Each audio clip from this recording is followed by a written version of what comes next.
fraction of a second where we want to take back what we said to one we love, but let it pass due to ego, and both head to work in stony silence. The nausea in our gut as we gossip about another's personal life and briefly recognize how insecure we are in our own lives.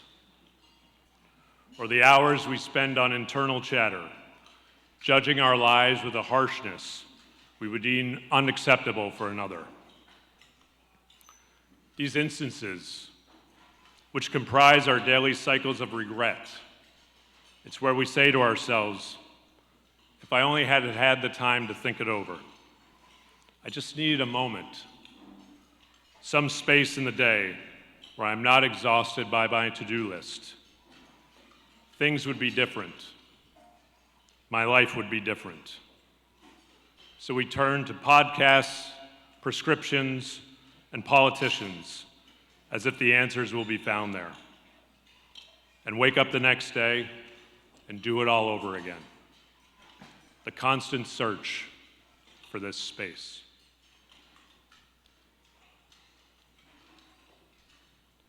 Silence creates this space we yearn for. Silence creates the space where a patient's anxiety is transformed to comfort by a doctor who truly cares. Silence creates the space where a loved one's sorrow at the loss of a friend is allowed to find solace in a shared grief. Silence creates the space to forgive our loved ones, our enemies, and ourselves. Silence creates a space where a vulnerable speech of a high school student in front of a room full of strangers alchemizes into an act of extreme courage. This space is called peace. For the last 15 years, we have honored amazing leaders like Eileen, who are collectively responsible for impacting tens of thousands of people. Many are in this room tonight.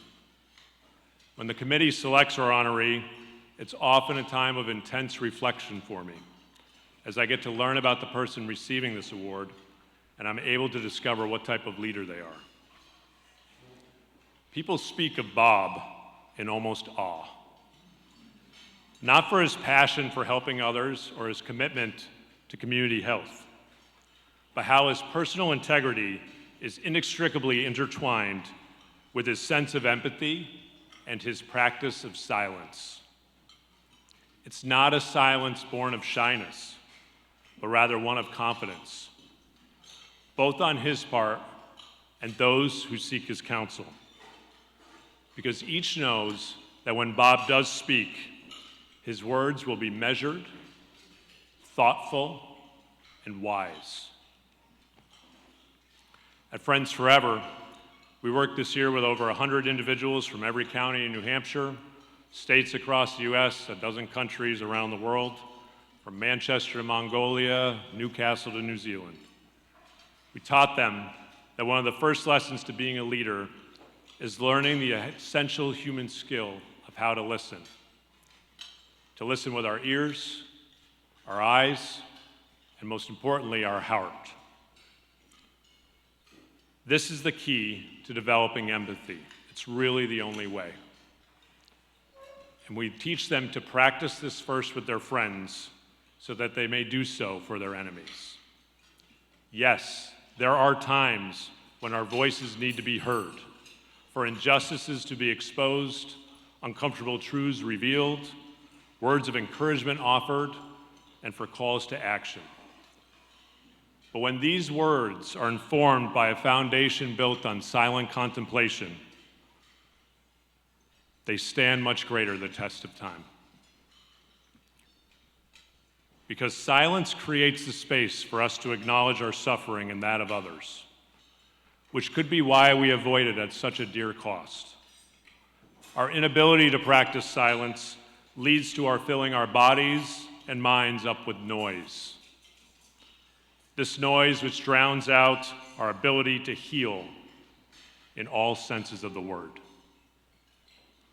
In our modern, media-driven climate, we, and especially our youth, are being conditioned to believe that leaders are the ones that always make the most noise, have the most followers, the biggest megaphone, and take up the most space. We live in a world where for 24/7, it feels like everyone is literally shouting at each other and demanding to be listened to without any sense of irony. We must step down so that others can step up. Only when we engage in this dance will we reveal the authentic human connection required to create harmony in ourselves and in our communities. The 200 of you in this room are the leaders of this community. If you are not already friends, you recognize each other's names. It is a tremendous gift to have you all here in this room today. It is a testament to Bob that you are here today. And it's also an opportunity. For a moment,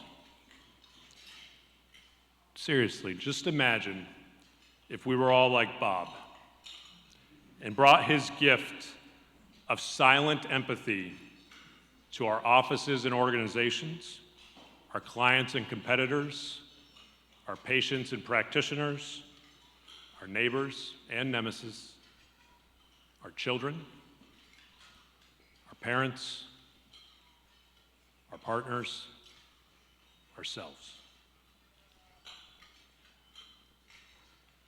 What would that space look like?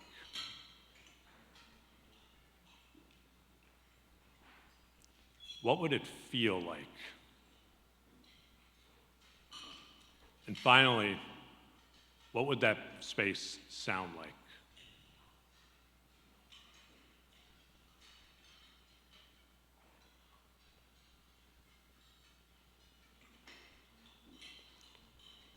I think it sounds like peace.